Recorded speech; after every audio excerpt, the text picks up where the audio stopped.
कौन आया था? कौन आया था? पायल कौन आया था? कौन है बताओ?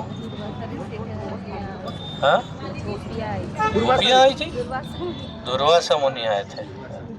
दुर्वासा मुनि यहाँ आए थे और गांव में रहे तो सभी गोपियों को लगा, पूरे ब्रज की गोपियों को, चलो दर्शन करते हैं, उनका आशीर्वाद लेते हैं। दुर्वासा मुनि बहुत महान ऋषि हैं।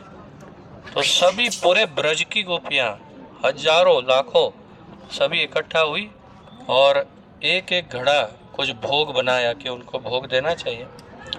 और यहाँ पर आई, देखा तो जमुना जी बहुत ही ऊपर थी, उनको पार करना मुश्किल था। तो फिर कृष्ण को पूछा ये कैसे पार करेंगे?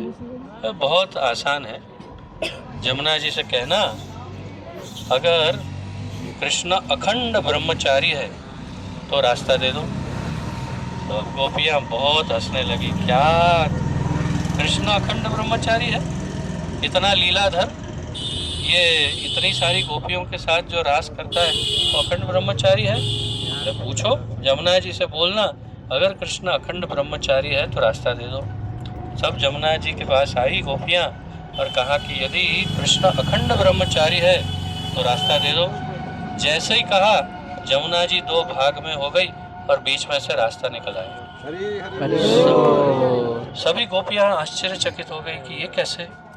फिर चली गई सामने। दुर्वासा मुनि को एक एक गोपी ने एक एक घड़ा जो लाई थी वो भोग अर्पण किया और दुर्वासा मुनि सबका सब चट कर गए। जितना भोग दिया सब चट कर गए, सब खा गए, सबके घड़े खाली। बाद में गोपियाँ सोचने लगी कि अब वापस कैसे जाएं। तो दुर्वासा मुनि को पूछा कि अब बताइए कि अब यहाँ से हम वापस कैसे जाएं। बोलिए सुभद्रा मैया की जय। अरे वो सुभद्रा मैया। तो गोपियाँ पूछने लगी दुर्वासा मुनि से कि अब वापस कैसे जाएं यहाँ से, वापस जाने का रास्ता। तो दुर्वासा मुनि ने कहा बहुत ही आसान है, केवल ये जमुना जी को जाके कहना कि दुर्वासा मुनि यदि नित्य उपवासी है तो रास्ता दे दो। गोपियों ने सर पकड़ लिया, बोले ये क्या है, अभी अभी तो इतने सारे घड़े भर भर के खा गए हैं और बोलते नित्य उपवासी। मजाक पे मजाक चल रहा है। बोले चलो एक बार ट्राई करते हैं हम। तो जैसे ही जमुना जी को कहा अगर दुर्वासा मुनि नित्य उपवासी है तो रास्ता दे दो, तुरंत दो भाग में हो गई। जमुना जी बीच में से रास्ता निकल आया और बड़ी आसानी से गोपियाँ निकल गई। सब वापस आई, कृष्ण को कहा कि समझाओ ये क्या है, ये समझ में नहीं आ रहा है। तो कहा इसे कहते हैं योग और मैं हूँ योगेश्वर, और इसीलिए मैं चाहे कैसे भी दिखूं लेकिन मैं अखंड ब्रह्मचारी ही हूँ, यही सत्य है। चाहे आप लोगों को जो भी दिखे लेकिन मैं हमेशा ब्रह्मचारी रहता हूँ, यही सत्य है।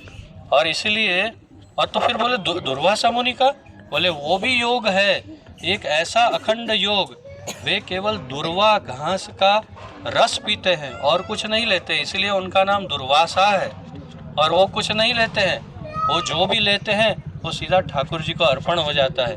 वो खुद भोग नहीं करते और इसीलिए वे नित्य उपवासी है। तो इतना सब खाने के बाद भी वे नित्य उपवासी और इतनी लीला करने पर भी कृष्ण अखंड ब्रह्मचारी। ये लीला इसी स्थान पर हुई थी, पानी गांव की।